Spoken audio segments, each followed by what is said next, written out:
Hello lovely people, এই শোনো জানো, আজকে না আমি তোমাদের সাথে একটা ভালো মানে আমার স্টুপিডিটির একটা স্টোরি শেয়ার করতে চাই যে how stupid I am. Actually আমি আমার ট্রেনিং পারপাসে আমি আইভি যাচ্ছিলাম, ঠিক আছে। তো আমি অফিসে জিজ্ঞেস করি যে কীভাবে যাবো, তো দে সেড কি তুমি বিধাননগর যাও আগে, ওটা বেটার হবে। তো তুমি ব্যারাকপুর থেকে ট্রেনের টিকিট নিয়ে নাও, নিয়ে বিধাননগর যাও, ওখান থেকে তুমি র্যাপিডো ওলা যাতে করে চলে যাও। I was like okay. তো আমি কী করলাম, আমি নিলাম টিকিট, নিয়ে আমি বিধাননগরে নামলাম, নেমে গিয়ে জাস্ট প্ল্যাটফর্মের মধ্যে টিকিটটা ছুড়ে ফেলে দিলাম ট্রেন থেকে নেবে।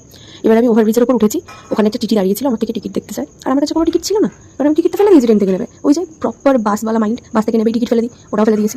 আমি টিকিটটাকে বললাম টিকিট ফেলে দিয়েছি। হি ওয়াজ লাইক টিকিট ফেলে দিয়েছি মানে? বললাম টিকিট ফেলে দিয়েছি, মানে টিকিটটা ফেলে দিয়েছি, ট্রেন থেকে নেমে গেছি, আর টিকিট রেখে কী করবো, তাই ফেলে দিয়েছি। আপনি তো ট্রেনের মধ্যে আমার টিকিট তো কেউ দেখলো না।